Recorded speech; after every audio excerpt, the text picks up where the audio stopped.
Thursday, August 23rd, 2018. I'd like to remind everybody to silence their phones, any electronic devices. If you have any blue slips to speak on an item, please get that blue slip up to Miss Jessica prior to the item coming up. Item number 2, invocation and pledge of allegiance by Mr. Landry. I did it last year. Yeah, it's Mr. Gibb. Thank you, Mr. Land. No problem, Mr. Gibb. Heavenly Father, we come this evening in the most humble and gracious way we know how, asking a special thanks upon the victims, Florence, in North and South Carolina, Father, that have devastated their lives. Heavenly Father, we just ask that you would cover them and give them the protection and the uplifting that they need in this point in time of their life, Heavenly Father. Father, we ask a special blessing upon the state of Louisiana, Calcasieu Parish, and we just ask that everybody that's gathered here tonight, Heavenly Father, that they will be covered in your mighty name, Father. We ask these many blessings in your Son named Jesus. Amen. Amen. Face the flag, please. I pledge allegiance to the flag of the United States of America and to the republic for which it stands, one nation, under God, indivisible, with liberty and justice for all. Evidently, this is not the same one.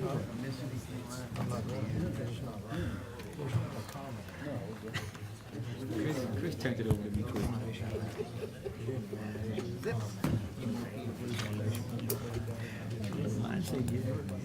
All right, item number 3, roll call, Madam Secretary. Yes, sir. Mr. Upshur? Here. Mr. Angelon? Here. Mr. Gray? Here. Mr. Collins? Here. Mr. Farnum? Here. Mr. Guidry? Here. Mr. Guillory? Here. Mr. Landry? Here. Mr. LaTour? Here. Ms. Mayo? Here. Mr. Dillon is out of town on business this evening. Mr. Scott? Here. Mrs. Trimmett is unable to attend. Vice President White Here. and President Bears. Thank you, ma'am. You're welcome. All right, item number 4, we're going to skip it to hold a public hearing at 6 p.m. So we will come to that at that time.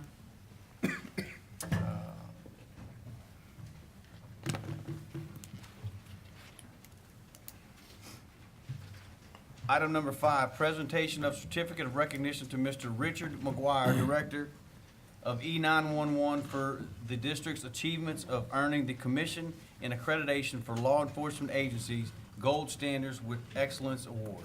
Mr. Farnum.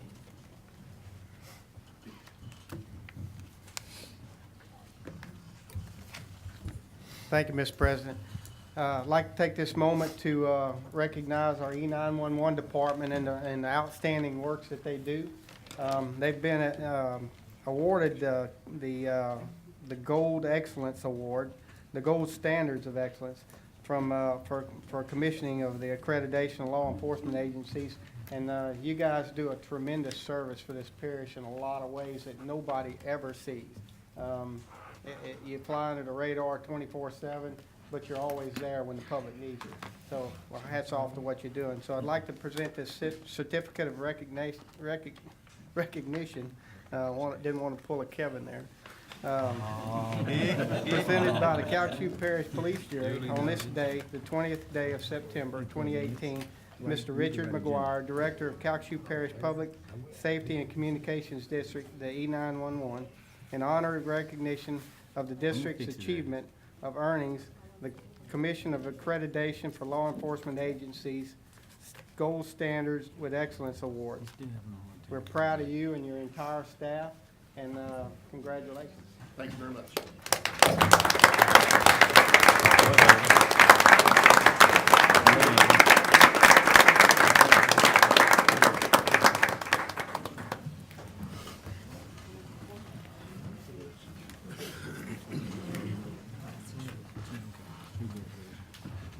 On behalf of the Calcasieu Parish Communications District, we'd like to thank the police jury for recognizing us.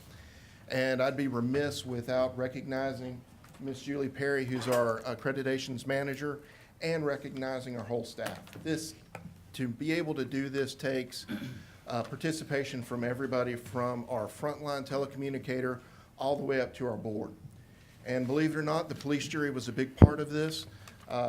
CALIA looks at not only what you do as far as answering 911 calls, but it looks at the process that you use for doing so. Your administrative, bookkeeping, accounts payable, human resources, and we rely on the police jury to help us out with a lot of those. So we'd like, on behalf of the Communications District, we'd like to thank y'all for your support. Thank you, sir. We got some folks that have a few words. Sir? We have some folks that have a few words for you. Okay. Mr. Brame? Thank you, Mr. McGuire, thank you, congratulations on that Thank you. certificate. I know the board, you have a good board. Yes, sir, we do. We have an awesome Being the board. liaison for that board, you know, being able to appoint good board members is very important, and I just get a lot of feedback from them and hear, you know, what goes on and keep up with y'all. So, I just wanted to recognize the board along with what y'all do. They do an I know excellent they job. do a and we- lot. And we really appreciate them. They are a great asset to us. And I wish we could meet more than a monthly basis, Right. but they do a really great job, and we really appreciate everything they've done for us. Well, congratulations. Thank you. Thank you, Mr. Thank you, President. sir. Thank you.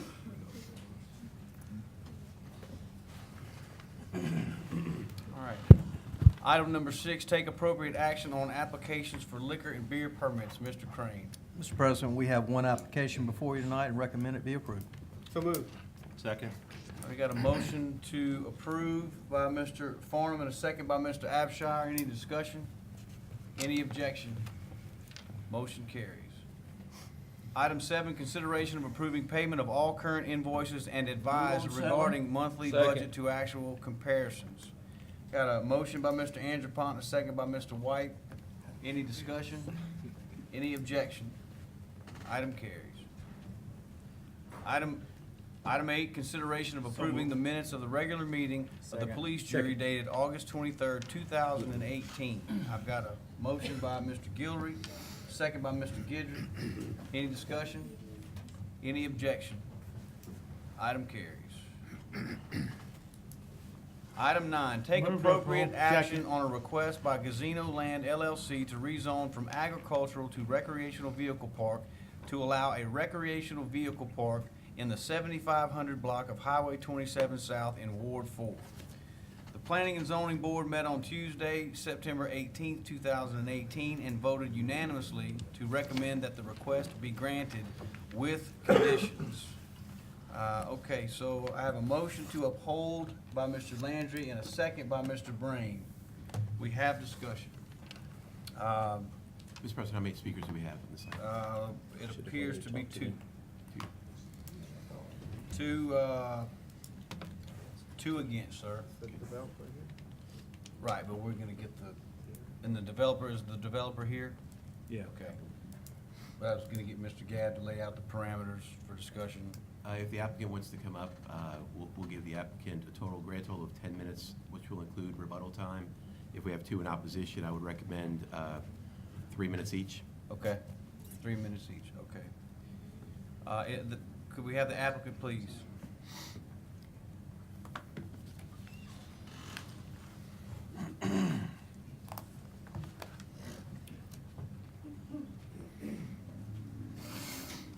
Good evening. I'm Philip Gazzino. I live at 4319 Edgewater Drive, and I've applied for this RV park. I know there's questions to be asked and everything, and at this point, I'd just like to say this is going to be a really unique, nice, clean, well-developed park and well-run, and it's in an area I think that's going to really suffice or help the project for the LNG plants that's fixing to build right down the road from it. And at this point, I don't have any more to say unless somebody has some questions, and I'll just stand by because I'm sure there will be some. Okay, 1 second. Mr. Scott? Tell me what you mean by unique. I want to know, tell me if this is unique, tell me what's different. Well, I mean, it's going to be fenced. It's going to have a lot of trees in it. I'm a tree freak. Anybody knows me. I hate to cut a tree down or a shrub down, so I'll plant as many as I can, and I'll plant a bunch of them out there to make it really nice. It's got a 2-acre pond right in the center of it. That'd be really nice for the people that are staying there, and it'll keep them in that area, keep them from wanting to leave and so on and so forth. So, I mean, aside from a fence to kind of close it off, the trees that are going to do it, the pond that's in it, and it's just gonna be well-run. We're gonna have a lot of strict regulations on it and stuff to try to keep a lot of riffraff from being in there and so on and so forth. You gonna have like a clubhouse with restrooms, all that? Yes, yes. Gated community, or is it gonna still be open access? We hadn't planned on gating it, but it's not a big issue since it's gonna be fenced and everything, and we can do that and put a little guard there, gate if we need it. All right, maybe we'll talk about that in a little while. Thank you, All right. Mr. President. Thank you, Mr. Scott.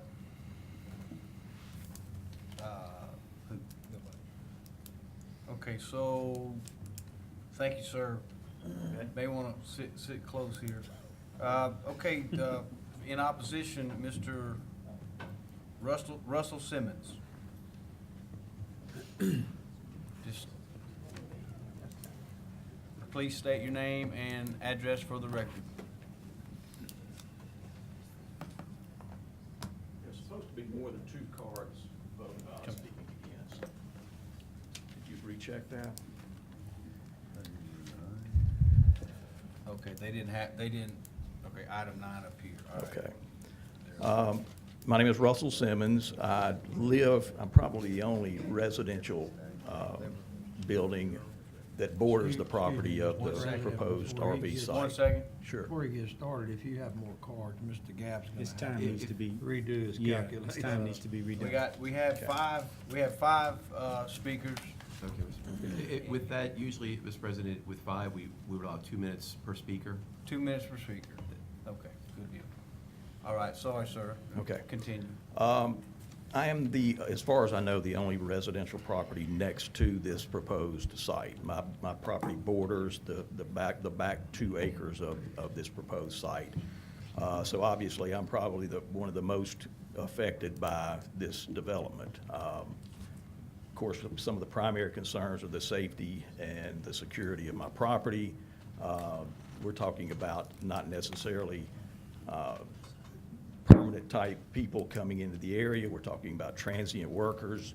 I work at Citgo. I have nothing against plant workers. I am a plant worker. But we're talking about transient workers that are not, as far as I know, there's no type of background check. We don't know who is going to be in the area, and that's one of the main concerns that we have. I purchased the property 1.5 years ago with the understanding that, yeah, there's development in the area, but it is a rural area. And yes, the new LNG plant going in is industrial development. I'm all for it.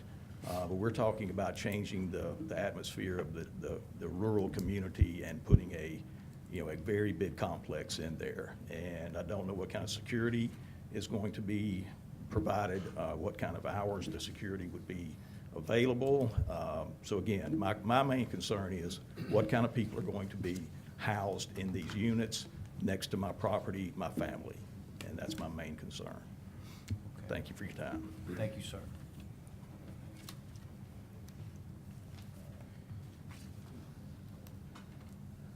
Okay, next we have Mr. Josh Herman.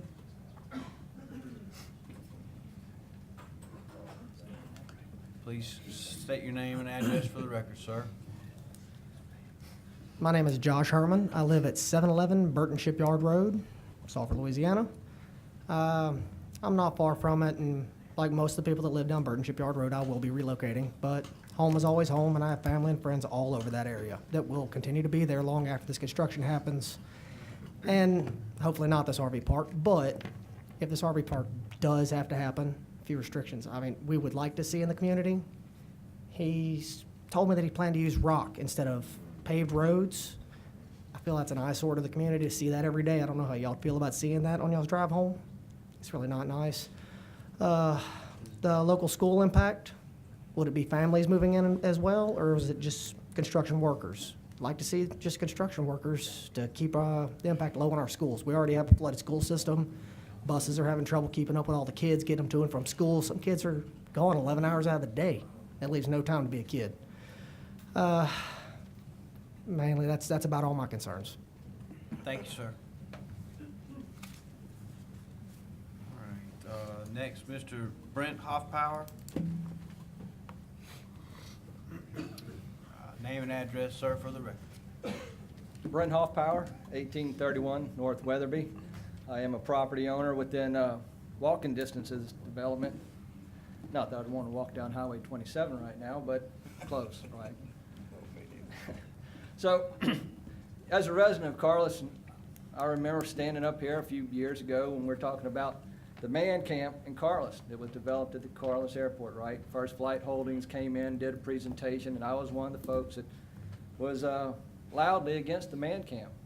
But they came in front of you guys, it passed, it was developed, and I gotta say, they made a nice development. Y'all put stipulations on them, they stuck to them. They got a nice fence, they got a security system out there, they got a guard all the time, and it's, you know, it's a good development. Doesn't look like it's fully inhabited at this point. But the point was, when we came in front of the police jury, it was understood that this was allowed and wanted to be developed in Carlisle to keep other developments such as this out of our neighborhoods. You know, we fought against it, it happened, and so here we are tonight looking at a development next to our neighborhood. First Flight, they stayed true to what they said, they have a nice development, they're keeping these folks out of our neighborhoods. But here we are today, asking you guys to stick to y'all's word of why that was passed and to deny this development. We don't need another RV park worker man camp next to us in Carlisle. You know, First Flight, I'm sure has got plenty of room for these workers. You know, there was a stipulation you put on First Flight, if I remember, it's probably still in place, that their population was to service industry development south. Driftwood is a development south there, right? So, I think with the passing of the man camp, with First Flight passing, to service this place, this RV park, is not needed, and to stick to the word that you gave the people of Carlisle, not to put these developments in our neighborhoods or next to our properties. I appreciate your time and consideration. Thank you, sir. All right, Ms. Jennifer Hoffpower. Name and address for the record, please. Good afternoon. My name is Jennifer Hoffpower. I reside at 1831 North Weatherby Drive. You just heard my husband speak. We do have quite a bit of property right next to the development within walking distance. My family came over from Sweden 150 years ago and settled that property. I'm the 5th generation there. My children are 6th. Over the years, we've dealt with a lot of development in the area. We've been good with it. It's been great for the area. We are pretty much ground zero for all of the industry that's come to the Southwest Louisiana.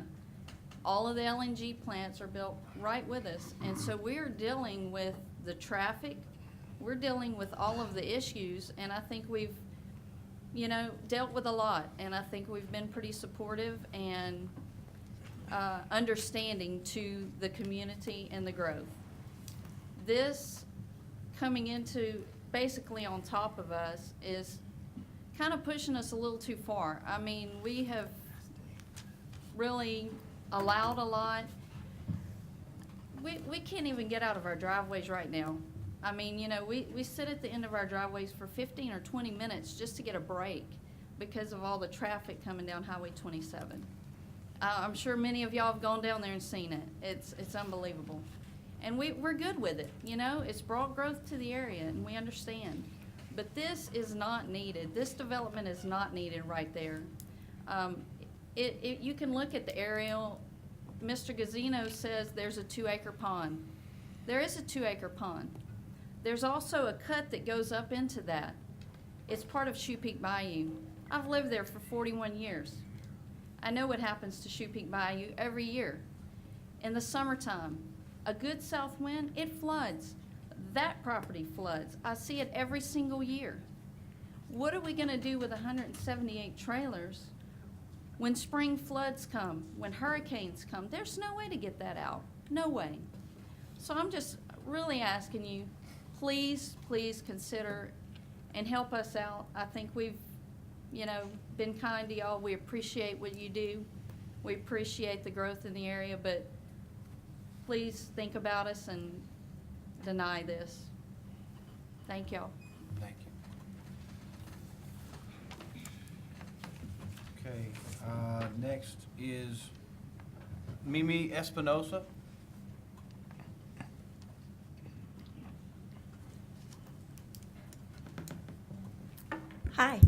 I'm Mimi Espinosa. I live at 171 Chili Weston Road in Sulphur.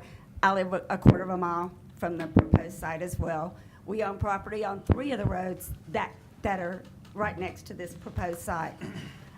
Like Jennifer, we've been down there. My family's been down there for 45 years. I won't tell you the same things. It's a great place to be. That site is 2 feet below elevation. I have seen it. I've seen it at a 10-foot storm surge, a 15 during Rita, and the 22 during Ike. It looked like Big Lake. So that's a scary sight. And like they said, when you bring in an RV park and you have a storm, and not all people decide that they're going to take their campers. They're going to leave them because they got insurance. And then that debris is going to be left for us to clean up. So I hope y'all consider that. The other point I'd like to remind you about is there's a new 200 spot RV next to West Calorina. Between this proposed site and the West Calorina site, which is right at I-10, there are 6 current RV spots in an 8-mile area. So with this 200 spot, I really think that they're covered there. And of course, the man camp and all those facts they've already submitted. I hope y'all will consider this and just say no. Thank you. Thank you, ma'am. Okay, we have some discussion. Mr. Latour. Mr. West, Yes, sir. the property that's next to it, is that some dirt pit? I'm just trying to get what is the zoning that's surrounding the proposed site? The current zoning is actually A1 that surrounds the property. Now, on the east side of 27, that's zoned heavy industrial. Heavy industrial? Yes, Okay. Okay. I'll yield back, Mr. President. I was just curious. Thank you, sir. Mr. Gilbert? Thank you, Mr. President. Wes, Yes, sir. do we have something, I thought we had some in the books, after 10 years, 15 years, everything is all gone. Does it go back to rezone to just natural land or nothing? No, sir. You can put stipulations. So, I mean, so if they're down to 10 trailers, 10 travel trailers left on the property, after everything is gone, then we don't have anything where they can go back to natural land or anything, no? No, sir, not in the ordinance. There's nothing that limits, once you rezone the property, there's not anything in the current ordinance that would limit the number of years or how long that can remain zoned like that. Okay, thank you, Mr. President. Thank you, Mr. Gilbert. That's it, okay. I believe we need, Mr. Landry. Well, you can catch Mr. Farnham first. Are they through speaking? Is that all your speakers? They're all done, yes. Yeah, Mr. Farnham can go first. Well, thank you. No, no Mr. problem. Farm, you can talk. Thank you, Mr. President. What are the requirements of the permanent structures that'll be on this property? He stated that he's got some kind of clubhouse or something that he's gonna build. So this is all inside of a floodplain, and there's a lot of stipulations to go into it. Kind of explain to us what the process would be on how he builds a permanent structure out there. I know a camper spot's one thing, but a permanent structure is something else. Yes, sir. This is, actually, it's in a high-velocity zone, flood zone. And so what that means is that it takes into consideration any kind of storm surge. And so when you construct a permanent building out there, then it does have to, number one, it has to meet the FEMA elevation requirement and actually our base or freeboard elevation requirement. Plus, the structure has to be built in such a way that if you have any enclosure on the bottom floor, it has to be breakaway walls and things like that. So there's definitely more requirements when you build in those high velocity zones. And plus, in terms of bringing in fill material and things like that too. Right, so there's a lot of stipulations about filling in the floodplain. Correct. Which brings me to the next question. There's obviously gonna be a whole lot of sewer involved with 173 spaces for camper trailers. What do you do with a sewer system in a floodplain like that? Obviously, it floods at least annually, if not biannually. How do you accommodate sewer in a case like that? I do think in the FEMA manuals, they do have certain requirements whenever you put in a sewer system, if it's not a public sewer system, that requires some backflow prevention and things like that. So I think they do have specific requirements for that. So they could, there's a sewer system plant out there, if you will, that would accommodate water being 5 foot over the top of it without any of that escaping? I believe, I'd have to check in the regulations under FEMA to see what those requirements are, but it's my understanding that there are certain requirements that when you put in a sewer system in those type areas, that they have to be, they have to be sealed. And I know that in itself gives me a lot of heartburn with this site, because I know that bayou runs right up through the middle of it.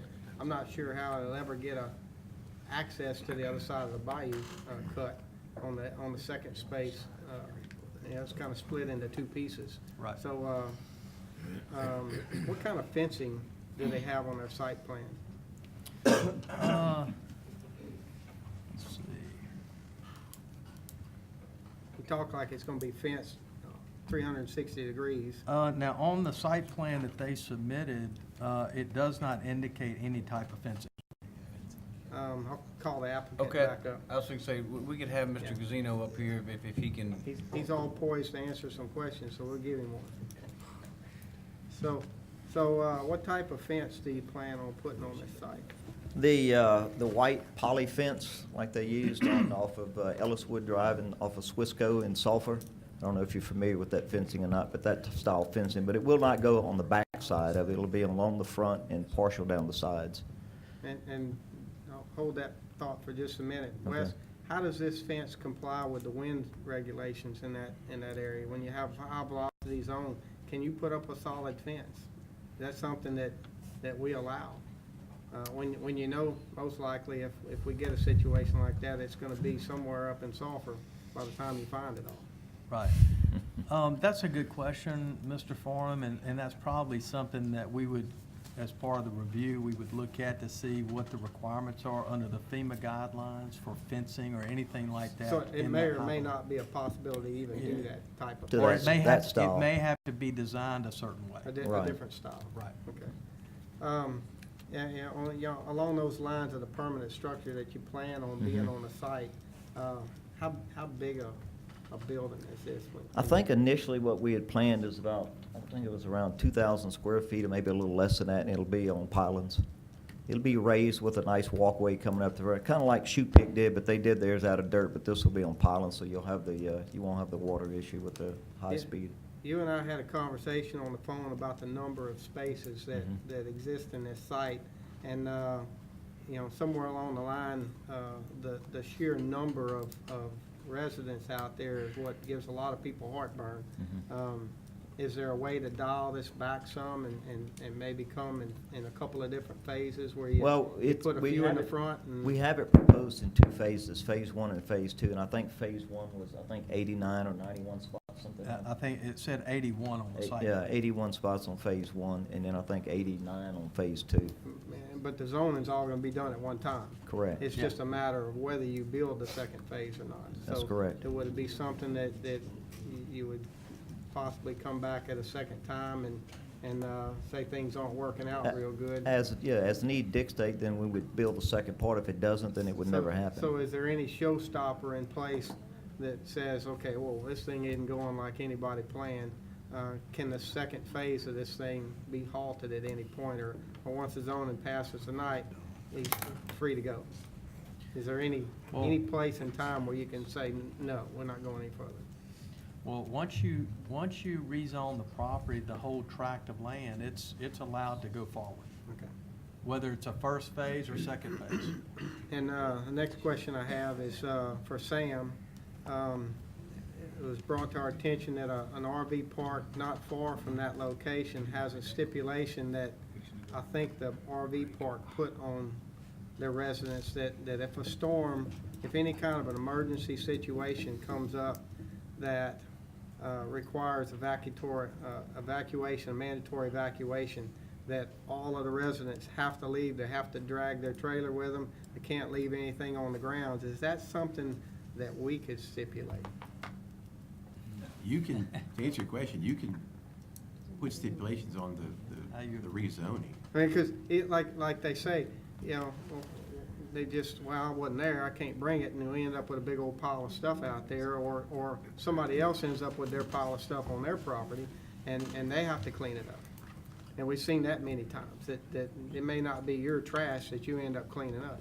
Whenever we start to put stipulations like that on, it always becomes an issue of enforcement.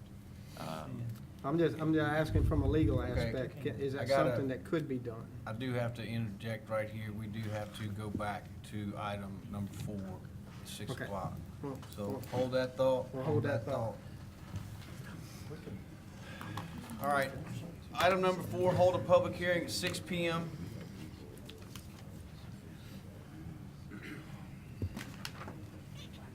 As a result of the notice provided to the owners of the property described below, ordering said owners to show cause as to why the structures on said property should not be condemned. Good evening, Mr. Robbins. Good evening. The first structure is 1709 Highway 109. This is in the Benton area. There's one house. The owner of record is Dora Denise Harville Gary, and we recommend this structure be condemned and removed in 30 days. So moved. Second. Okay, we got a motion to condemn by Mr. Landry and a second by Mr. Scott. Is the property owner or anyone representing the property owner here this evening? 1709 Highway 109 South, is there anyone here to represent that property? How you represent that? Okay, so any further discussion? Any objection? Item carries. B, 2123 Mack Road, Vinton area. This is one house, and the owner of record is Margaret Ann Bushnell LeBlanc, and we recommend this structure be condemned and removed in 30 days. So moved. Second. All right, I got a second, a motion to condemn by Mr. Landry and a second by Mr. Scott. Is the owner of the property or anyone representing the owner of the property here this evening? Anyone with 2123 Mack Road? All right, do we have any discussion? Any objection? Motion carries. Item C, 2930 Niblets Bluff Road, Vinton area. This is one manufactured home with an addition. The owner is a Ronald Dean Hastings Edux Estate, and we recommend that this structure be moved. condemned and Second. removed in 30 days. Thank you, sir. I've got a motion to condemn by Mr. Landry and a second by Mr. Latour. Is the owner of 2930 Niblets Bluff Road here this evening, or anyone that represents this property? 2930 Niblets Bluff Road. All right, any discussion? Any objection? Item carries. Item D, 2930 Niblets Bluff Road, Benton area. This is one accessory building. The owner again is Ronald Dean Hastings Edux Estate, and we recommend this structure be condemned and removed in 30 So moved. days. Second. I do have a question, Mr. President. Okay, I've got a motion to condemn by Mr. Landry and a second by Mr. Latour. Mr. Landry. Mr. Robinson, obviously, this is the same man. He has the same name. It's the same address. But yet the notice went to two different addresses one says Glenwood, Georgia, and the other one, Shreven, Georgia? What's the deal with that? I mean, Well- you're talking about the same address, so how do you have two different? Well, the ordinance Addresses on the requires us to, this is two different assessment numbers, and the ordinance requires us to go by the name and address that is on the tax roll. So it just happened, each property assessment had a different address. Well, guess what? The tax assessor has the wrong address on one of them, I can promise you. I would think. Maybe the guy has more than one house in Georgia. Let's hope it doesn't look like the one that he has in Louisiana. That's all, thank you. Thank you for that assessment. All right, do we have any further discussion? Any objection? Motion carries. E, 3915 Rice Dry Road, Edgerly area. This is one house. The owner of record is a Crumpler Holdings LLC, and we recommend this structure be condemned and removed in 30 days.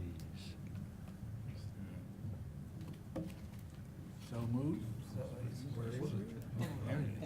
Yeah, I'll second that. All right. I've got a motion to condemn by Mr. Latour and a second by Mr. Landry.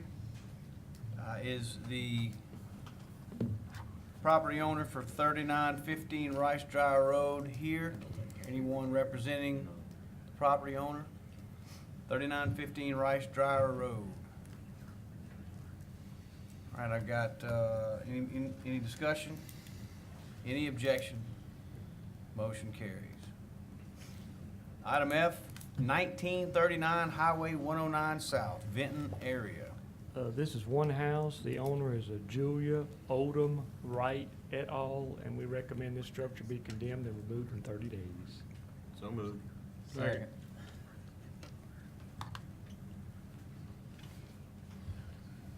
All right, I got a motion by Mr. Abshire without seeing any pictures to condemn. Second by Mr. Landry. He reviewed the file prior to the meeting. I do my homework first, Mr. Barry. Yes, sir. We have anyone here to speak on behalf of the 1939 Highway 109 South? Anyone here that would wish to speak on behalf of this property? All right, any discussion? Any objection? Item carries. All right, we will now go back to item number 9. I believe Mr. Farnham had the floor. Thank you again, Mr. President. Yes, sir. Sam, you've had a little time to cook that idea. And Mr. President, just going back to the agenda item, we are discussing the motion to uphold to allow the rezoning. Thank you, sir. And the question posed to me was, can you as a body put stipulations on rezoning? Yes, you can. Whether you want to or not, I can't really comment. I can thinking about what you might have done as far as placing a requirement that hasn't been placed in any other RV park in Calhoun Parish. I don't know what the concerns are. I think you'd have to get comments from staff as far as whether that's advisable or not. I guess what I was posing to you is it an enforceable action that we would put on? I mean, there's things that we could do anything we want. It's whether or not it's legal or enforceable. Well, you're gonna have a problem with enforcing it. I mean, if a storm comes, how much time do these people have to get out? Is it a safety concern of even trying to get those things out? I don't know. Okay, so But- we'll move on from that question, and I'll move the question to the property owner. Is that something that you would be willing to put in your contract with your tenants? Is that if we're under a state of emergency, a declared state of emergency, where we have a mandatory evacuation in place, would you require those tenants to move their property off of your site? Well, it's already a law from what I understand. It was to move them off of there, but, yeah, no, we wouldn't mind putting that in at all. But like you said, I don't know how we would enforce it ourselves, other than maybe drag it out at some point in time. Well, that's what the other place does, is that they put it in the contract and they sign that, And then- and that if they don't take it away, you're gonna hire a wrecker and take it away, and it's their financial responsibility, is what they do now. Yeah, if we can find a record driver. to come How get it goes after that, I'm not sure, so, Yeah. is that something you would be willing to do? Sure, absolutely.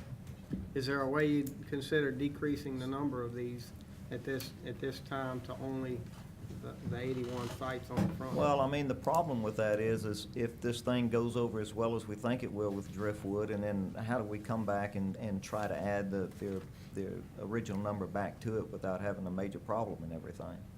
I think once the property is rezoned, it's just a matter of amending the site plan at that point.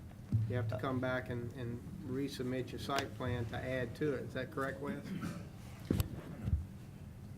Are you asking to If they would decrease only the number. rezone a certain portion? No. Rezone it, decrease the site plan to show 81, I think it was, And at that point, if he wants to add to it, he's got to come back to your office and add to it at that point. Right, if you only approve a certain number on there and he wants to increase that, yes, it would have to come back before the planning and zoning board and this body to amend it. Okay. Is that something you'd be willing to do? I don't know, you're gonna have to let me think about that, because that puts a whole nother twist on it. Yeah.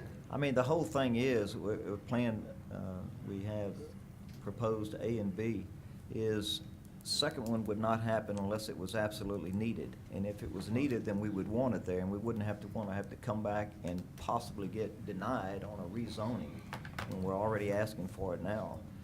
I mean, that's a heck of a question to ask somebody. I'm gonna say right now, probably not. Okay. All right, fair enough, fair enough. To get to the other side of the bayou, it's extreme wetlands, I would imagine. What kind of permitting process does he have to go through to actually access the other side of that bayou cut? Or do you know that?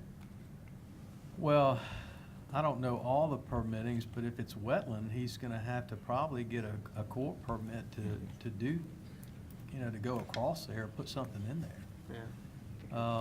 And if it's, if it's gonna affect a drainage lateral or something like that, obviously, we would require that the gravity drainage district review that, and our engineering department would Yeah, review. it's a cut right off of Shoe Peak Bayou. Right. And, I mean, it's but a natural understand body that of it's water. not but about 8 inches deep at this point. I Yeah. mean, when Yeah. it's, Yeah, in- it's in dry normal- right now. but Normal I low mean, tide yeah. situation, it's not got much water in it, but, many other times it's got an extreme amount of water in it. So getting across that to the side is probably a pretty tall task with the Corps, I would think. Okay, I yield the floor. Thank you. Thank you, sir. I- Mr. Landry. I'm sorry, go ahead. Thank you, Mr. President. I mean, obviously, the number is gonna be controlled by money. I mean, that was one thing Mr. Farnham's worried about. Why in the world would you go double the size of the thing if you're not, if you haven't filled up the first half? Correct. That's just business that's gonna determine that. I know some folks are worried about the concrete versus the shell. I don't think in talking to you that you plan on this being an RV park forever. So obviously you wouldn't want to go to the expense and putting something permanent as concrete, because when the day comes that the industry changes and that construction is gone, is it your intention, probably, I'm assuming from what I gathered from you, you're going to do something different with the property? Correct. I mean, you're not in the mobile home and RV park business all over the place. Right. This is an opportunity for you to make money, and the thing is, the property is close to the industry. And that's the reason I'm assuming that you're wanting to do this. Exactly. There's some concerns about drainage. With our new drainage ordinance, Mr. Crane, he will have zero impact on the drainage, or it won't get approved. I mean, he won't be able to move forward. Is that not correct? He will have to be reviewed for drainage and do a runoff management plan. And, yes, there should not be any impact to the adjacent property. Right. Whatever it takes. Whatever it Now, takes. that might dictate that there's not 170, whatever. It very well could. Right, because he may not be able to do that and meet Well, the drainage. And again, this plan is very conceptual at this point. Right. That plan that you're looking at, that's not an engineered plan. Right. And so he's gonna have to do more work beyond this point to get it to a point where it can be reviewed properly And through if our I- engineering department. If I was gonna bet money, there's not gonna be 173 spaces there when you get through. I don't know, I can't say that. Oh, I know. Mr. Connor, go ahead. Probably not. I know that's hard for an engineer to say, but probably not. I'll say it's possible. It's possible. You see, I'm not an engineer, and I'm a realist, and it's probably not gonna happen because he can't do that and meet the drainage plan, more than likely. Both of those aren't gonna be able to be done, so the number's gonna go down anyway, I guess is my point. That's all for now. Thank you. You didn't even have to say for now. Mr. Anderpont. Thank you, Mr. President. I'll be very brief. I'd like to allude a little bit to what Mr. Gilreath mentioned a while ago about reverting the land back to its original, whatever the zoning is. I guess my question is, there's a clause in the contract between First Flight and Southland Field that says when First Flight leaves, they have to put it back like it was. That was an agreement between those two entities? That's correct, and of course, whenever property is zoned heavy industrial or industrial, that's when that particular Okay. clause comes into play, because then you have to have a developer's agreement. Okay. And the developer's agreement puts that clause in there. And there was just something behind my mind. I Yeah. knew that that was a clause in that contract, but I didn't think we had anything to do with that. It was just something that they. It's just, it's part of when property is zoned, it's under What the our ordinance. ordinance says. Under the ordinance, if it's zoned industrial, Okay. then there's a developer's agreement that has to be done between the developer and the police jury, and there is that clause in there. Okay. Yes, sir. Thank you. Are you back, sir? Thank you, Mr. Anderpont. Mr. Latour. Yes, sir. Behind the RVs, I see, is that like a buffer to the to the west side of the property, like on the site plan? Right behind? Which, on the west side? Yeah, I guess, yes, sir, the west side of. The west, you say, not Yes, sir. left, huh? West. West. Yes, sir. There's nothing behind it on the west. I mean, that land runs back probably miles before. Okay, because somebody had said there was a residence or somebody lived back there. No, That's what there's several houses south of the okay. property. And that's gonna be all fenced? Correct. Okay, that was my biggest concern. If somebody was back there, if we could have possibly put a. And understand that even between the very first residence, and I think that was Mr. Simmons there is two empty vacant lots with tree lines on each one of them. So there's actually 3 tree lines between where the RV park will be and his residence. I see, okay. But you're also gonna have a fence too, Yes, so it's. absolutely. Okay, I yield back. I just want to be sure. Thank you. I'd like to comment on a few things that they Thank you. talked about earlier real quick, if you have a second. Certainly. You got a few minutes. You know, on the traffic, I know someone had said there was some more RV parks up the road and by the arena and everything, and bear in mind, that's 8 miles up the road, and that traffic has to get down here. These people will be down here and be bussed out of here to the site, so you're gonna eliminate as many people as we put in here, you're gonna eliminate that many cars or buses having to come in and bring people back and forth. Bear in mind, Burton Shipyard Road now is gonna be turned into strictly an industrial type road, and Driftwood is building just on would be the northern border, just past the northern border of my property, on the opposite side, on the east side. They're building a new road going into the subdivisions back there. So no one, traffic-wise, will be affected by the traffic at the RV park, because the new road going into the subdivisions, if you're going into, I can't think of that road back up, not Owens, what's the name of it? Olson. Yes. Olson Road, that whole area back up in there is all gonna be fed by this new road that Driftwood is building right now. So that's gonna take a lot of the traffic off of anyone trying to come further down where the RV park is. Someone had talked about the man camps and stuff, and, you know, bear in mind, if you're down here for 5, 6, 8 years working on a project of this size, the last thing you wanna do is live in a little small cubicle that's not private. You've got cubicles next to you and next to you and next to you, hundreds of them, where in an RV park, it's, you know, some of these RVs, I don't know if you've seen them, they've got chandeliers in them and 3 levels in them, and I mean, they're really, really nice and stuff, and that's your home you're living in. So that's why these people are buying these really nice RVs and putting them in these RV parks these days. Plus, they're being paid per diem on it, so they can justify it and expense it out, so it's not a bad deal for them, and they get to live in a really nice, comfortable setting, other than in a man camp. Background checks was brought up by someone, and I was told, after I'd already submitted it, that it was a good idea to do background checks. He said it's gonna really help you clean up the type of people that you allow in there. And he said, Calcasieu Parish, you can pay it, I think it's a small fee at the sheriff's department, and get a background check done on anyone that submits. And the problem with that is, even on background checks, is you're only getting a background check, from my understanding, from this area, maybe Calcasieu Parish or something. I don't think it's nationwide or anything. So there again, it's very limited on what you get from a background check. We are trying to do this as supervisors and engineers only on this park for right now. It hasn't been approved by Bechtel or by Driftwood at this point, but they are looking at it, and they're very interested in it because it's so close to the site and everything. They like to keep their supervisors and engineers as close as possible to the site in case there's anything going on in it.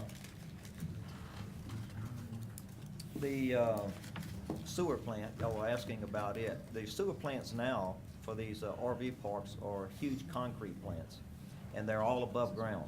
So everything's gonna be probably, I'm gonna say generally a plant for this size is gonna be 8 to 10 foot tall. So your chances of getting water in it or anything like that are gonna be extremely difficult. They're not gonna float away, they're not gonna break or anything. They're large and they're very heavy, very well built. So I don't think that's gonna be an issue for the sewer plants and stuff, and any runoff from it. I think I've covered everything I can remember on there. If you have any more questions, please shoot away. You good? Mr. White? So you talked about having the residents of your park getting bussed into the site for Cameron or Driftwood LNG. Correct. Do you have anything in writing yet that's saying that Driftwood LNG is gonna use your facility to house these people?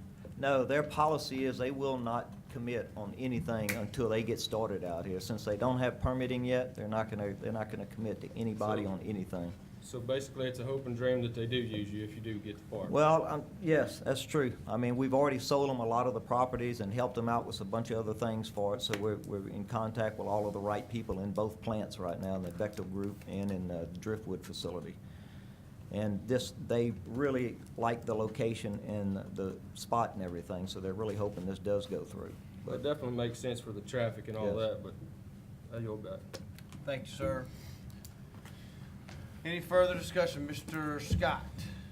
Would you be willing to make it a gated facility? Because one of the things that we've discussed with the sheriff over the past few months is some of these larger developments, it's not so much the people in them as much as the people that can travel through them. So Right. is that something, especially since it's executives and all these high-end guys, would you be willing to put a gated facility here? Well, the answer to that is absolutely yes, and number two is if it's, talking with Bechtel and Driftwood, if it is just for their supervisors and engineers, they demand that it be gated.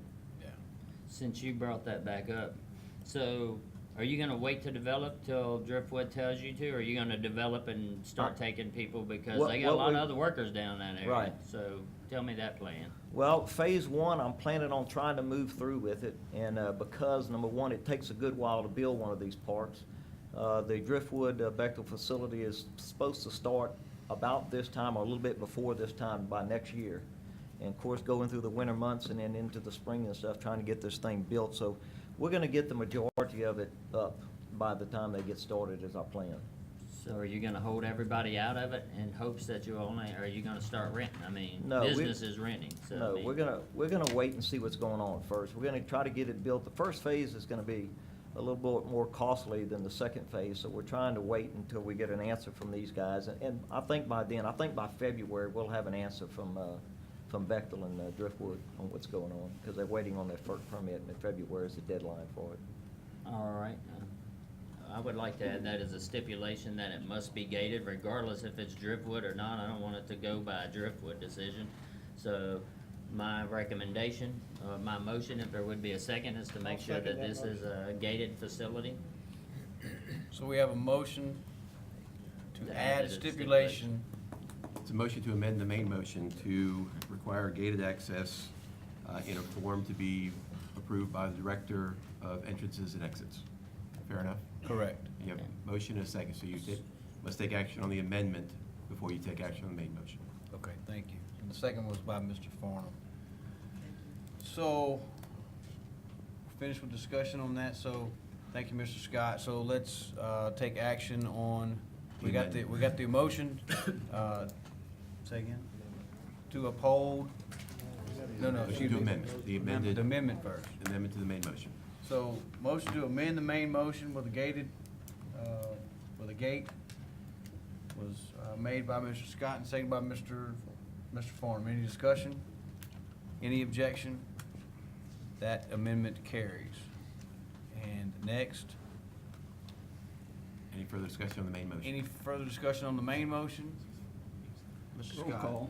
So I think, I'm not gonna ask any more questions. You know, there's been a lot of issues brought up here tonight that we've been discussing and really trying to make the best of this RV park.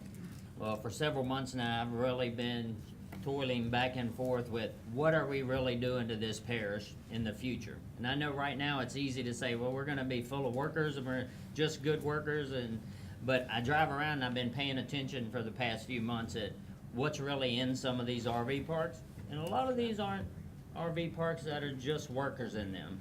And I'm worried that in the future, we're not being good stewards of this property and the people that are gonna live around it. So I would for sure, you know, not speaking directly to this one tonight, I came here absolutely willing to vote no tonight, just because I'm not gonna vote for another one. But after listening to some of the stipulations and requirements, I would like for this body to revisit our ordinance and to really strengthen it, to set much higher standards on these places, because I think the mom and pop RVs facilities need to go by the wayside, because in 5 to 10 years, what we're doing right now, we're stewarding and we're managing the present instead of securing the future. So if we don't really look at what we're doing to this parish, I really feel like one day we're gonna wish we could go backwards and we won't be able to. So I really hope we look at our ordinance very soon, not in 3 months, not in 6 months, but soon, and really put some teeth into these RV parks. Make them all have restrooms and washer-tiers again. Make them gate everything, make them do landscaping. Let's make it a real facility and not just a temporary place that we can't control in the future, because right now, we can't turn it back. We can't turn the clock back. If we pass it, it is what it is. And right now, the one just over in Jeff Davis Parish, when he built that at 500-something units, $550 a month. Now it's signed so big out front saying $350, basically half vacant. Just pull anything in here. And that's what's beginning to happen. If you go up towards the Blue Settlement, that's not an RV park that we wish we'd have passed. If you go up towards other places, it's getting a little rough, and I think it's our job to pay attention to what's happening. Thank you, Mr. President. Thank you, Mr. Scott. Mr. Farnum? Thank you. To tag on a little bit to what you're saying, we don't allow people to live in RVs in Calcasieu Parish. Nowhere in the parish is it okay to live in an RV except in an RV park. So we have converted our way of living of people trying to rent a place to put a mobile home to renting a place to put a camper trailer, and they're living there. They're living there. We're supposed to make a move every so often, but we all know that never happens.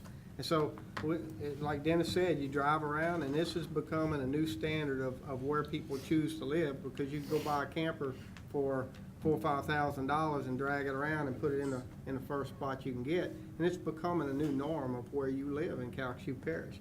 And I think it is a slippery slope that we're riding on right now. And there are literally hundreds and hundreds of RV spots that exist in the parish that nobody's in. But people are starting to make that move because they can't legally live in a camper trailer on their own personal lot. So they're moving them off to these things as we identify them and make a move. They got no other choice but to move into one of these RV parks. And I debate the traffic issue, because now you're going to have 173 people that have the potential to travel up and down 27 after hours on an already congested highway. The bus traffic is awash. They're either going to be bused from a location from the north, or they're going to be bused from this side. So that's not even a point. But the after hours traffic now congests 27. It is already overloaded. So I absolutely will not support this with the numbers that are there. So I'll rest my case. Thank you. Thank you, Mr. Farnum. I believe, without any further discussion, we need to roll call vote, please. Starting on the on the main motion. As amended. What is that? With stipulations, gates. Yes. The motion on the floor is to uphold the planning and zoning. With the conditions listed on the agenda, and with the additional amendment of it being gated. In a form approved by the Director of Planning and zoning. Okay, this will be reversed. Mr. White? Yes. Mr. Scott? No. Ms. Mayo? No. Mr. Latour? Yes. Mr. Landry? Yes. Mr. Guillory? Yes. Mr. Guidry? Yes. Mr. Farnum? No. Mr. Collins? No. Mr. Brame? Yes. Mr. Angelpont? No. And Mr. Abshire? Yes. 7 yeas, 5 nays, the motion carried. And the recommendation of the Planning and Zoning Board was upheld with stipulations to grant the request. Thank you.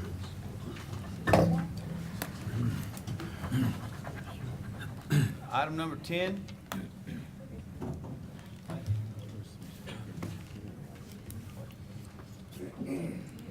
Item number 10, take appropriate action on a request by Gregory Fontenot to rezone from mixed Move to residential overturn. to light commercial to allow commercial development convenience store at 2665 North Perkins Ferries Road in Ward 1.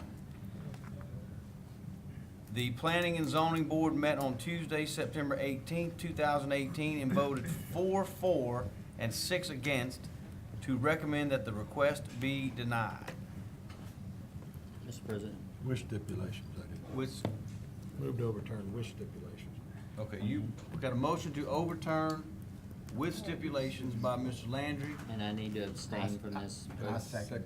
and a second by Mr. Brame, and Mr. Scott needs to abstain. abstain from voting. Correct? Correct. You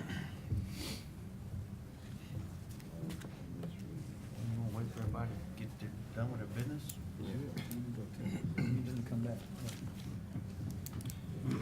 So we got any discussion? Do we have any speakers? Let's see, we have, let's see, the developer is here. Does not say that, sir, so,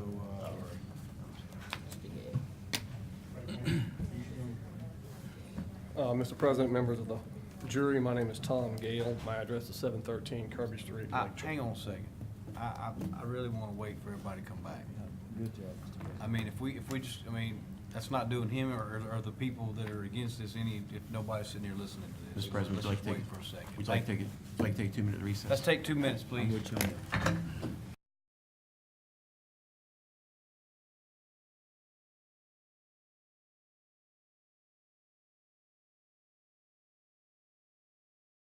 So again, we are on item 10, to take appropriate action on a request by Gregory Fontenot to rezone from mixed residential to light commercial to allow commercial development, convenience store at 2665 North Perkins Ferry Road in Ward 1. The Planning and Zoning Board met on Tuesday, September 18, 2018, and voted 4 for and 6 against to recommend that that request be denied. Mr. Landry voted to overturn with stipulations. And Mr. Brame seconded that. We have someone representing the applicant here. Please state your name and address for the record, sir. Mr. President, my name is Tom Gale. My address is 713 Kirby Street, Lake Charles. I'm here on behalf of the applicant and the developer. We respectfully request that the jury overturn the decision of the Planning and Zoning Board and allow the zoning for the development of a convenience store at this location. One of the stipulations imposed by the staff, who of course had recommended, is that the development has to comply with the corridor overlay district standard set forth in the zoning ordinance. And I'm sure you're all familiar and recognize that the chart and the plan that y'all have for the corridor overlay district in the Moss Bluff area was passed by this board, and I'm going to read to you from your own ordinance and your statutes on what y'all passed and what y'all voted upon. And the purpose and intent of the corridor overlay district is to improve the aesthetic and visual character and to promote the orderly development and redevelopment. These corridors are gateways to the parish and should serve as an example for future commercial growth. It is a gateway to the parish that serves as an example for future commercial growth. That is precisely what this is. This is future commercial growth. A portion of the parcel that's already identified on the site plan is already zoned commercial. The property that's adjacent to it on the north side is commercial. This is a commercial corridor. By its nature, this is what we're seeking to do, is to develop it commercially. Directly across the road are a series of homes. Behind the homes, and you'll see on the chart that's up, the gray on the far right is industrial. And the industrial zoning is adjacent to commercial zoning. So this is an area that is transitioning into commercial. And it's part of your ordinance, it's part of your purpose. And the whole idea of the commercial corridor standard is to develop a good product that exists in this community and it facilitates the growth and development of this commercial corridor as a gateway into the parish. The proposed developers build nice stores. They're good facilities. They're built in other areas and residential areas in the Lake Charles area. It's going to be a good design, and I think it'll be a good product. It's a convenience store by nature. It is not a product like a destination product. It's not like you're driving to go to the convenience store. By definition, it's supposed to be in the neighborhood and it's convenient. And so we ask that you please overturn it and approve the zoning and allow for the development of the property. Any questions at this time? We're gonna hold discussion until we hear from the opposition. We have three. We will allow each speaker 3 minutes. First one, Paula Hebert. Hi, my name is Paula Hebert. I live at 2640 North Perkins Ferry Road. It is right across from the 2665. I've been there since 2002. These are all family homes. From my house all the way heading north, there's 9 families that will be directly impacted on this convenience store. I have also driven from that property to each convenience store north and south of that location. We can reach a convenience store that is only 3.3 miles up to 2.1 mile in any direction you come from. It's not going to be convenient. We have children, grandchildren, elderly people that live all in this area that are homeowners. They're not renters. They're not coming and going. We have issues with our bus driver right now. He said he can barely get down the road without being run off the road by extremely high traffic. It is a non-passing area. Trucks pass cars. We have to fly into our driveways already. This little convenience store, which we won't need to because you'll pass a convenience store. I come all the way from Lake Charles back home. I pass many stores, many convenience stores, grocery stores, and everything to get home. This convenience store will only be convenient to the drug addicts that live behind on the dead-end street of Miller Street. The construction dump is the only commercial factor that he is talking about. That is on that north side corner of Miller. It's a very short little place where 3 other little streets, all people that rent back there, the police, fire department, ambulance are going back there multiple times throughout the year. Drug busts, meth labs, all this other stuff. So here we're gonna have a little convenience store. Yes, they're gonna put up a nice little fence and the lights, but the noise, most of my neighbors are within 100 to 150 feet from the driveway where they will be exiting, and the light shining in their living rooms, in their bedrooms, the noise. Okay, there's gonna be now a gas station there. We have vendor trucks that are gonna go in and out. From the dump, every morning I watch, there is multiple heavy-duty trucks coming out of there, construction, because that's where they go and dump all their debris. So all this is brought on with the 50 or 60 trucks that are coming north and south going to work every morning, every afternoon, flying down that road. You turn into our driveways, well, guess what? You may be slammed in the back end if you're not hurrying up and getting into your driveway. And then they will pass you and almost hit head-on on northbound or southbound vehicles. So it's not really a convenient area on this 1 acre little tract to have a convenience store. I personally don't need a personal convenience store. I go to the grocery store. Go ahead and complete your and thought. so it makes a bad safety factor for all of us. So thank you for hearing us, and I hope you deny this request. Thank you, ma'am.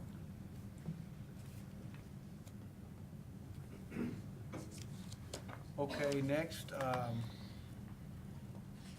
Angela Broussard. State your name and your address for the record. My name is Angela Broussard. I live at 2686 North Perkins Ferry Road. If you bring up the White House that is on y'all's slideshow, that is my home. My driveway will be directly across from one of the entrance or exit of this proposed. I will never get out of my driveway.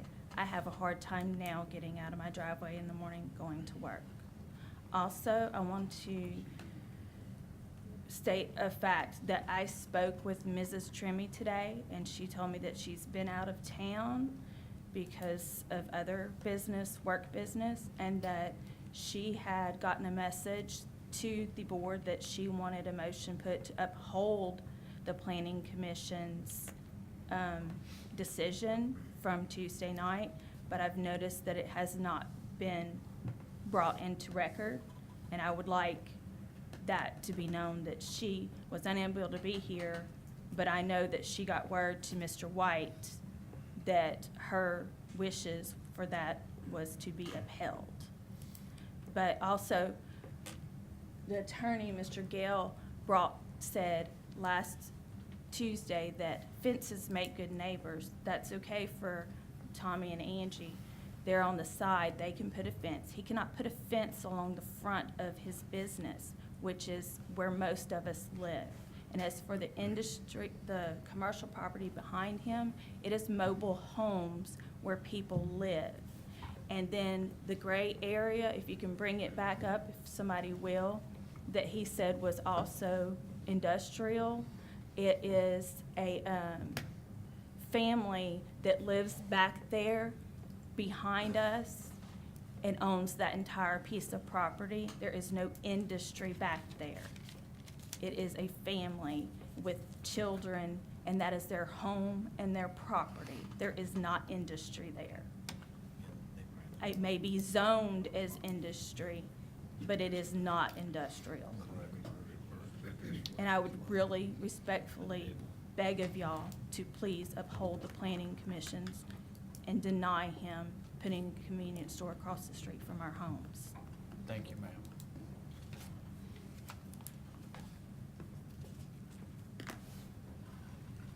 Okay, next, is this Tommy Lejeune? Please state your name and address for the record, sir. Tommy Lejeune, 2661 North Perkins Ferry Road. I've been living there all my life. Things are getting worse on traffic. The police are having a hard time keeping up with the traffic that's down there and through there. They're speeding. I ride a motorcycle just about every day, and I've almost got hit at least 3 times turning into my driveway. With that convenience store there, with people pulling out and me trying to go in, is not safe for the motorcycles, for sure, and my family. The smell, the urine. I deliver, or used to deliver gas and oil to places. I seen urine, people urinating around the place. I've seen drug deals at stations. I've seen all this stuff, and I don't want this by my house. I have kids, I have grandkids, and it's not a good place for it. There's other places on 171. Build it on 171. There's plenty of room and place up there. There's no, that commercial place that he's talking about, like they said, it's a dump. They dump trash, they cover the trash up, so that is not a store. Now, it's bad enough to smell the smell out of that and the dump trucks in and out of that place.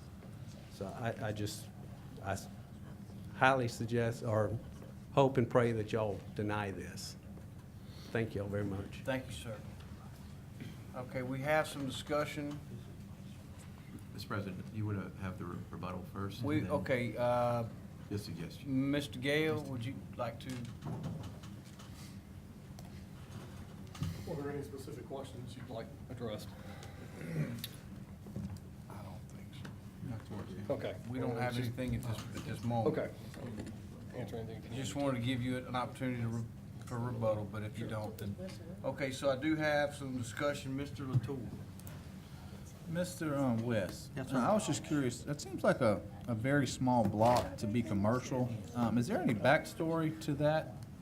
I mean, the one that's pre-existing, the little lot that's next to it? Is there any backstory why, or what was there previously? Or? Yeah, well, actually, the property in question that they're trying to rezone to commercial, that, back in the early 80s when the police jury did comprehensive zoning, that tract of land was zoned commercial at that time. It was rezoned to R2 mixed residential for a family to put a mobile home on the property. Oh, so this would be like reverting it back That's to correct. original ordinance? Yes, sir. Okay, I yield back. I was just curious, thank you. Thank you, Ms. Latour. Mr. White. Just want to let it be known that a motion was made on this item prior, or before I could make a motion for this. It wasn't even finished being read and a motion was made, so just clarify that for a minute. The industrial piece of property that you're talking about has been my best friend since I was 2 years old, the Reed family. So no, it is not an industrial piece. It is zoned industrial, but it's families that live there. I agree with what my constituents have to say about traffic, the speeding, and everything else that's happening on North Perkins Ferry Road. If this does get passed tonight, I've been fighting for a long time now to put a stop sign on North Perkins and Joe Miller Road, a three-way stop. Hopefully this makes them change their mind and we do get a three-way stop on North Perkins Ferry Road. Mr. Tim, I'd like to see do some studies on this. If this does get passed tonight, that we really push on that, because they're not playing. They have a hard time getting in and out of their driveways, not because of traffic as far as what everybody else sees in the parish, but speeding. And it's horrible down that road. I lived off of North Perkins Ferry a long time, and I agree with what they're saying. I yield back. Thank you, sir. Mr. Landry. Thank you, Mr. President. Yes, I was aware, well, I didn't speak to Ms. Trimming myself, but I was aware that she would have made that motion had she been here, but I don't agree with her, and I don't think that's the right thing to do, so obviously I did the opposite. You know, when you look, and we had a picture, I don't know if y'all can bring that back up again, of the aerial photograph with the yellow lines. Yes.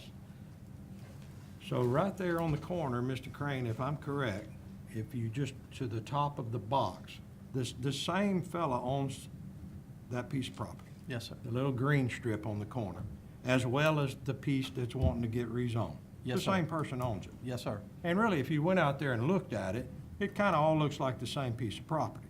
Yes, The sir. little strip that's not in the box is commercial. That's correct. And as you just said, it was all commercial at one time. That's correct. So, you know, it already is commercial. They could build the store, and it could go right there on the corner without coming here before this jury at all. All they need to go is get a permit. Isn't that correct? That's correct. It'd be a small It'd store. Be very but- small. Be very small, but they could actually do it. No, yes, sir. The land is actually zoned correctly at the corner, so they could do it as of right. And there's also other commercial property on this same street, fairly close down the road. It could be put down the road. Well, even at the corner of, on the northwest corner of Miller Street and North Perkins Ferry, if that person who owned that property wished to sell a piece of that corner, they could do it there. Right. So, you know, here's the fact. The fact is, there's a convenience store that's gonna be built on that street, one way or another. The good thing is that, however, what did we do, this overlay district 2 or 3 years ago? Yes, sir. We have control over how that corridor is gonna be developed. That's correct. And it's gonna be nice. It's gonna be landscaped. Hey, you know, do I want somebody to build a convenience store right next to me? Probably not. But when I live on a street that, you know, you can look at an exploded view of that, that street's only gonna be busier, and that's the reason it was chosen for the overlay district. It's gonna be a commercial street, and it will continue to be. So how we could deny that, I mean, I don't know. You have industrial, it's industrial just to the north of there, Mr. Crane, you said? I'm sorry. It is industrial just on that other corner, isn't it? There's industrial property to the east of it. I mean, let's list some things that could be built there without a hearing. Oh. A convenience store would absolutely be the best. I mean, really, and there again, that might be something that I would suggest, I guess Ms. Trimmy should probably come to the staff and have y'all look at that area again, because I would agree that's not really a good place for industrial zoning, but that's how it is, and I know these folks have moved in that area probably completely unaware that they have an industrial piece of property there. Well, may I? Sure. Interject. The ordinance gives y'all, the police jury at this time, the opportunity to request a study to be done by the staff. And that's happened many times. I only do that in my district. I'm not gonna request that tonight, but it probably should be done. But I'm just saying, the ordinance does give the opportunity for this body to ask the staff to go and look and study different areas to see whether or not those areas are transitioning to something else, or whether they need to revert back to something else. I don't, it just depends. But you have the ability to do that. Yeah. And what you know about this case, that might be a good time, a good one, or piece to look at, wouldn't you think? It could be. I mean, really, do you think that industrial should be right there? I mean, in this day and time, I'm not saying when it was done, it was probably fine. Yeah, and again, I'm not sure exactly what the reasoning was behind rezoning that to industrial at the time when they were doing comprehensive zoning, but that's something that we would go back and look at to see why. Thank you, Mr. President. I think I'm done. Thank you, Mr. Landry. Mr. Scott?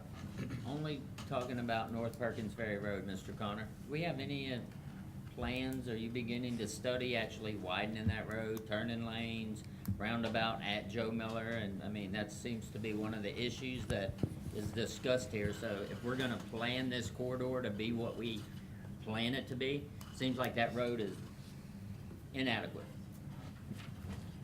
If you don't mind, shed some light. Mr. Scott, there are no plans on the drawing board to widen North Perkins Ferry Road. So it seems like that's the thing, this body, that's what I'm talking about. This body should be taking care of those things so we don't have these issues, because we fix the problems instead of having to answer to the problems. Thank you, Mr. President. Thank you, Mr. Scott. Okay, so I've got a motion to overturn with amendments by Mr. Landry, second by Mr. Brame. Any further discussion? Hang on. No, are we doing a roll call vote, or are we just doing a? Sounds like we're gonna end up doing a roll call vote. And there's no further discussion? Okay, there's no further discussion. There's no further discussion, everything's rested.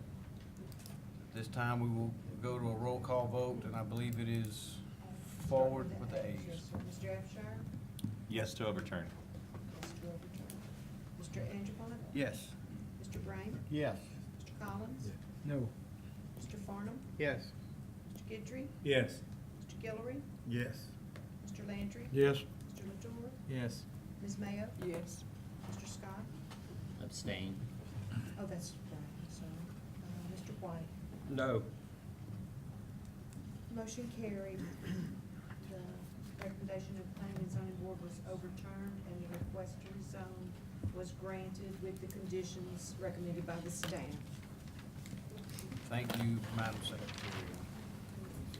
Item 11, take appropriate action on a request by Dorothy Hanna et al. To rezone from agricultural to single-family residential to allow single-family residential development at 750 Goodman Road in Ward 3. I make a motion to defer for 30 days. Second. Okay, we have a motion to defer for 30 days by Mr. Collins and a second by Mr. Latour. Any discussion? Any objection?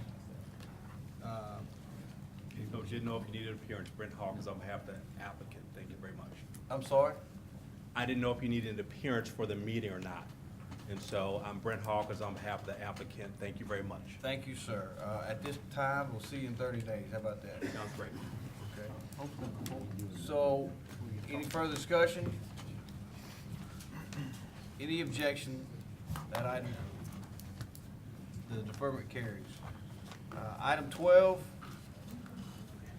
Move on 12. Excuse me, do I need to read that second part of that item into the record, Madam Secretary? On the 11th? Yes. Yes, sir. Okay, going back to that 11, the Planning and Zoning Board met on Tuesday, September 18th, 2018, and voted 9-4 and 1 against to recommend that the request be granted. And we had a motion and a second to grant deferment for 30 days, and it passed. Item 12, consideration Move of on adopting 12. a resolution approving a coastal use permit application for CGPC LLC for the replacement of 5 existing water control structures along with cleaning and maintenance of trenaces for marsh maintenance.